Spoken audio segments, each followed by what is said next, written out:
আজকের ভিডিওয় সকল ছাত্রছাত্রীকে স্বাগত।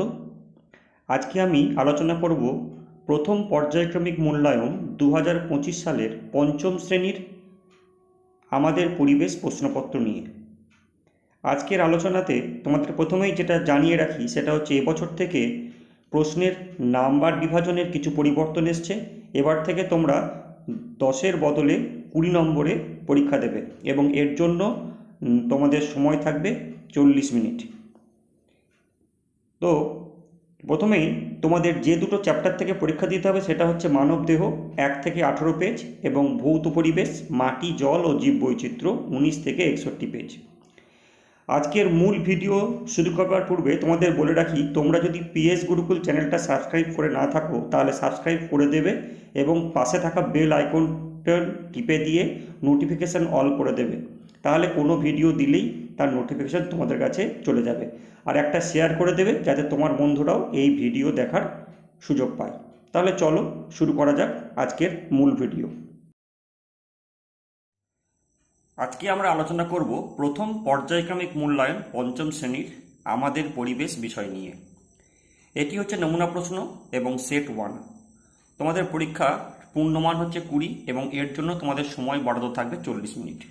এখান থেকে প্রশ্ন 3 ধরনের হতে পারে। সঠিক উত্তর নির্বাচন। 1 নম্বর প্রশ্ন, যক্ষার জীবাণু আবিষ্কৃত হয় 100/130/200/250 বছর আগে।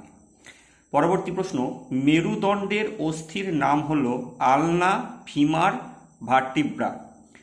3 নম্বর প্রশ্ন, ত্বকে রোদ লাগলে তৈরি হয় vitamin A, vitamin D, vitamin K. 4 নম্বর প্রশ্ন, শরীরে রক্ত ছড়িয়ে দেওয়ার পাম্প হল ফুসফুস/কিডনি/হৃৎপিণ্ড। 5 নম্বর প্রশ্ন, পুরুলিয়ার বিখ্যাত জলাভূমি হল সাহেব বাঁধ, রসিক বাঁধ, সাঁতরাগাছি ঝিল। 6 নম্বর প্রশ্ন, আকর্ষ দেখতে পাওয়া যায় কলা/জবা/পেঁপে/কুমড়ো গাছে। 7 নম্বর প্রশ্ন, এঁটেল/দোআঁশ/পলি মাটিতে বালি ও কাদার ভাগ সমান থাকে। 8 নম্বর প্রশ্ন, একটি অমেরুদণ্ডী প্রাণী হল মাছ/ছাগল/কেঁচো। 9 নম্বর প্রশ্ন, মানুষের দেহে মোট হাড়ের সংখ্যা 106/206/306টি। 10 নম্বর প্রশ্ন, বিসিজি টিকা দেওয়া হয় কলেরা/যক্ষা/টাইফয়েড রোগের প্রতিষেধক হিসাবে। 10 নম্বর প্রশ্ন, স্টেথোস্কোপ যন্ত্রের সাহায্যে পায়ের/হাতের/বুকের শব্দ শোনা যায়। 12 নম্বর প্রশ্ন, মাটিতে বালির কণা বেশি থাকলে তাকে বলে দোআঁশ মাটি/বেলে মাটি/এঁটেল মাটি। 13 নম্বর প্রশ্ন, আমাদের শরীরের বর্ম হল ত্বক/শিরা/ধমনী। 14 নম্বর প্রশ্ন, মানব দেহে হাত/পিঠ/গোড়ালির চামড়া সবচেয়ে পুরু।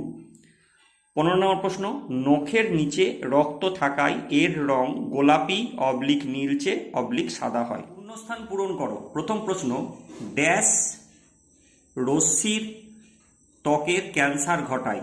2 নম্বর প্রশ্ন, ট্যাংরার কাঁটাগুলি এক ধরনের ড্যাশ রাসায়নিক পদার্থ জল শোধনে ব্যবহার করা হয়। 4 নম্বর প্রশ্ন, স্টেথোস্কোপ আবিষ্কার করেন ড্যাশ। 5 নম্বর প্রশ্ন, গন্ডারের খড়গ আসলে ড্যাশ। 6 নম্বর প্রশ্ন, ভারতীয় বাইসন/গৌড় দেখা যায় পশ্চিমবঙ্গের ড্যাশ জঙ্গলে। 7 নম্বর প্রশ্ন, হাড়গুলি অস্থিসন্ধিতে ড্যাশ দিয়ে আটকানো থাকে। 8 নম্বর প্রশ্ন, ড্যাশের কারণে চামড়ার বর্ণ কালো হয়। 9 নম্বর প্রশ্ন, স্টেথোস্কোপ আবিষ্কার করেন বিজ্ঞানী ড্যাশ। 10 নম্বর প্রশ্ন, কাঁধ থেকে কনুই পর্যন্ত হাড়কে ড্যাশ বলে। এক কথায় উত্তর দাও। প্রতিটি প্রশ্নের মান 1। একটি জৈব এবং একটি অজৈব সারের নাম লেখো। 2 নম্বর প্রশ্ন, লিগামেন্ট কাকে বলে। 3 নম্বর প্রশ্ন, কোন কোন খাদ্যবস্তু ক্যালসিয়ামের চাহিদা পূরণ করে। 4 নম্বর প্রশ্ন, চিংড়ি কী ধরনের প্রাণী। 5 নম্বর প্রশ্ন, পুকুরের জল পরিষ্কার করতে কি কি করা উচিত। 6 নম্বর প্রশ্ন, নখের কাজ কি। 7 নম্বর প্রশ্ন, বৃষ্টির জল ধরে কি কাজ করা যায়। 8 নম্বর প্রশ্ন, বাঁওড় কি। 9 নম্বর প্রশ্ন, বয়স বাড়লে চুল সাদা হয়ে যায় কেন। 10 নম্বর প্রশ্ন, অস্থিসন্ধি কাকে বলে। 11 নম্বর প্রশ্ন, তোমার চেনা একটি রাসায়নিক বিক্রিয়া লেখো। 12 নম্বর প্রশ্ন, বীজতলা কাকে বলে। বীজ ধান কি। 13 নম্বর প্রশ্ন, সজারুর কাঁটা আসলে কি। রক্তের কাজগুলি লেখো। এই প্রশ্নগুলি একটি নমুনা প্রশ্নের সেট। এই প্রশ্নগুলি তোমরা ভালোভাবে প্র্যাকটিস করো। পরবর্তী ভিডিও খুব তাড়াতাড়ি আমি আপলোড করব। তোমরা চ্যানেলটিকে সাবস্ক্রাইব করে রেখো, যাতে এর নোটিফিকেশান তোমরা সহজেই পেয়ে যেতে পারো। আজকের ভিডিও এখানেই শেষ করলাম। দেখা হচ্ছে পরের ভিডিওতে।